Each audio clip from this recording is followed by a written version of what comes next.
यह प्रक्रिया शुरू हो गई है। एनसीएलटी ने स्वीकार की बैंक ऑफ महाराष्ट्र की अपील। बिल्डर पर बैंक का 168 करोड़ से ज्यादा का बकाया है। सेक्टर 94 में सुपरटेक रियल प्राइवेट लिमिटेड की सुपरनोवा परियोजना फंस गई है।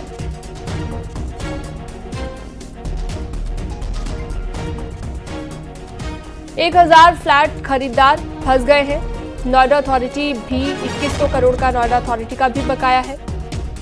साल 2011 में 70,000 वर्ग मीटर भूखंड आवंटित हुआ था। आवंटित भूमि पर कुल जमीन का 27% आवासीय और 73% कॉमर्शियल संपत्ति बनाई जा रही है।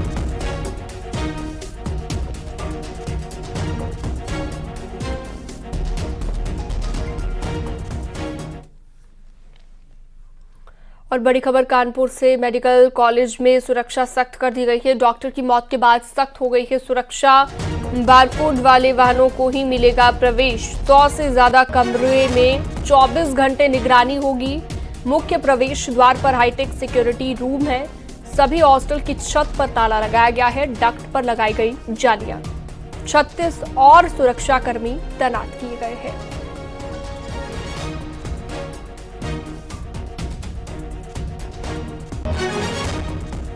अमित गंजू हमारे सहयोगी हमारे साथ ज्यादा जानकारी के लिए जुड़ गए हैं। हॉस्टल की छतों पर अमित ताला लगा दिया गया। मेडिकल कॉलेज में सुरक्षा काफी ज्यादा सख्त अब दिखाई दे रही है, तो ऐसे में अभी क्या लेटेस्ट अपडेट है? बताया जा रहा है 100 से ज्यादा कैमरे लगाने की भी तैयारी है। देखिए शीलम जी, मैं आपको बताना चाहूंगा, डॉक्टर दीक्षा तिवारी की मौत तमाम ऐसे राज छोड़ के चली गई है। हालांकि पुलिस अब इसकी जांच कर रही है और 3 टीमें लगाई गई हैं।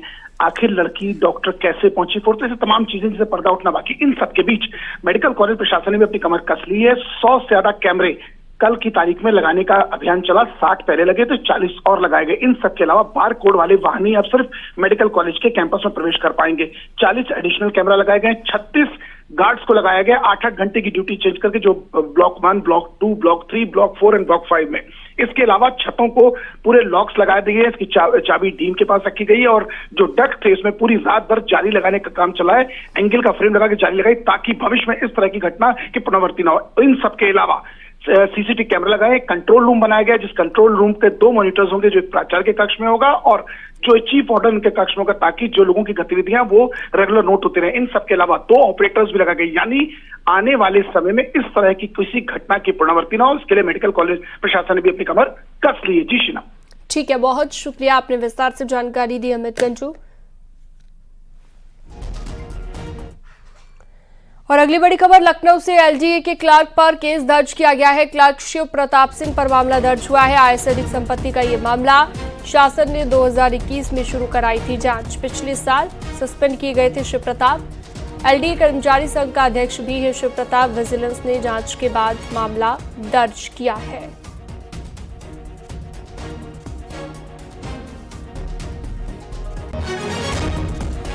गाजियाबाद में पुलिस ने मुठभेड़ के बाद लूट के आरोपी को गिरफ्तार कर लिया है। गाड़ी चेकिंग के दौरान मुठभेड़ हुई, जिसमें वसीम नामक बदमाश को गोली लगी है।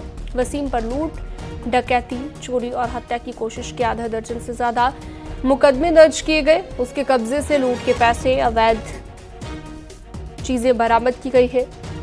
थाना निवाड़ी क्षेत्र में ये मुठभेड़ हुई है।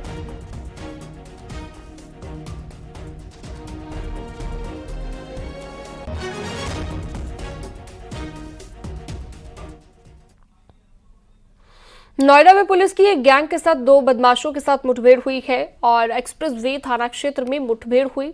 फायरिंग में गोली लगने से दोनों बदमाश, जिनके पैर में गोली लगने से वो घायल हुए। ये गैंग सड़क किनारे खड़ी गाड़ियों के शीशे गुलेल से तोड़कर कार में रखा सामान ले उड़ते थे। आरोपी दीपक पर 150 से ज्यादा मामले दर्ज हैं। आरोपियों के पास से बाइक, 2 तमंचे, कारतूस, लैपटॉप और फोन बरामद हुआ।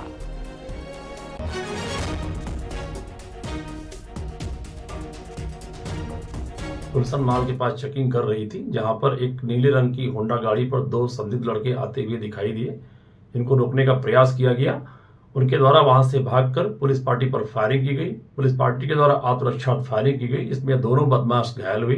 ये दोनों कुख्यात ठग गिरोह के सक्रिय सदस्य हैं, दीपक के ऊपर करीब 150 से अधिक भी मुकदमे पंजीकृत हैं जो अब तक ज्ञात हुआ है। अन्य मुकदमों के बारे में जांच पड़ताल जारी है।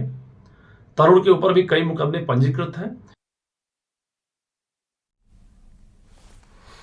जालौन में खेत में अचानक से आग लग गई। खेत में लगी आग को देखते ही देखते आग ने विकराल रूप धारण कर लिया। आग की चपेट में यूकेलिप्टस के पेड़ भी आ गए। जहां पर आग लगी है वहां से कुछ ही दूरी पर पेट्रोल पंप है, इसलिए आसपास के लोगों में हड़कंप मच गया है। हादसा जालौन कोतवाली क्षेत्र के उरगांव रोड पर हुआ है।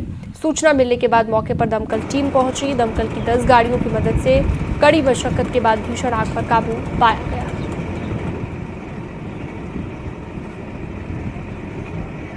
जवाली बुझवाओ जवाली।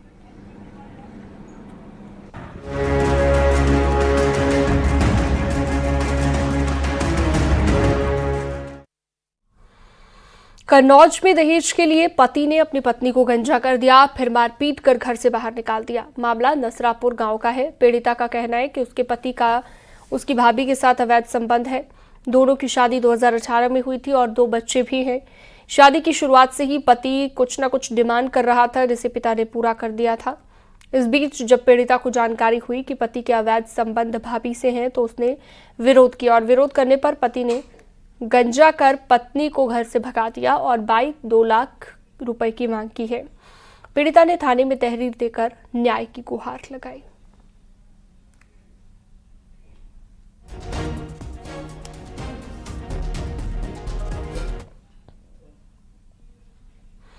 गाजियाबाद में चलती गाड़ी आग का गोला बन गई। फायर ब्रिगेड की गाड़ी मौके पर पहुंची। पुलिस ने मौके पर पहुंचकर आग पर काबू पाया और थाना विजयनगर क्षेत्र के नेशनल हाईवे 9 पर हादसा हुआ। इस घटना में गाड़ी जलकर राख हो गई, लेकिन राहत की बात यह है कि कोई जनहानि नहीं हुई है।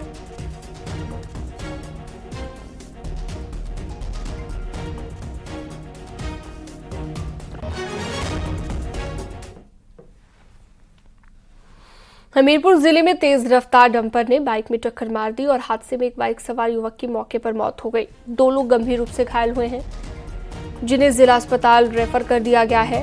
सुमेरपुर थाना क्षेत्र में यह हादसा हुआ, जिससे एक बाइक सवार मौके पर ही उसकी मौत हो गई। घायलों को पहले पीएचसी लाया गया, जहां से सदर अस्पताल रेफर कर दिया गया और बाद में लोगों ने डंपर को पकड़ा लिया, लेकिन ड्राइवर मौके पर नहीं मिला।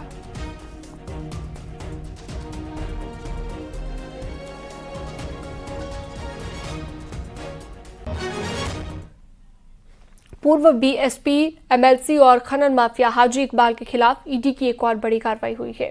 सहारनपुर के मिर्जापुर में मौजूद ग्लोकल यूनिवर्सिटी की संपत्ति जब्त की गई है। बिल्डिंग और 121 एकड़ जमीन जब्त की गई।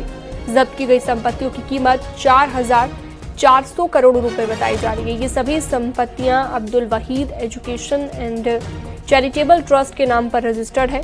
इस ट्रस्ट का नियंत्रण, प्रबंधन और संचालन पूर्व एमएलसी मोहम्मद इकबाल और उनके परिवार के सदस्य करते हैं।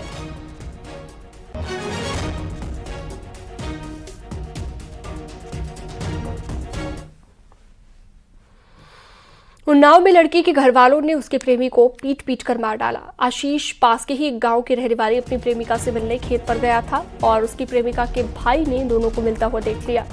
इसके बाद प्रेमिका के भाई राहुल ने आशीष को पीट कर मार डाला। मामला बदसना गांव का है। पुलिस ने हत्या की धारा में कई धाराओं के तहत मामला दर्ज कर लिया है और आरोपी राहुल को हिरासत में ले लिया है। मृतक के पिता ने लड़की के परिजनों पर फोन पर बुलाकर साजिश करने की और हत्या करने का आरोप लगाया।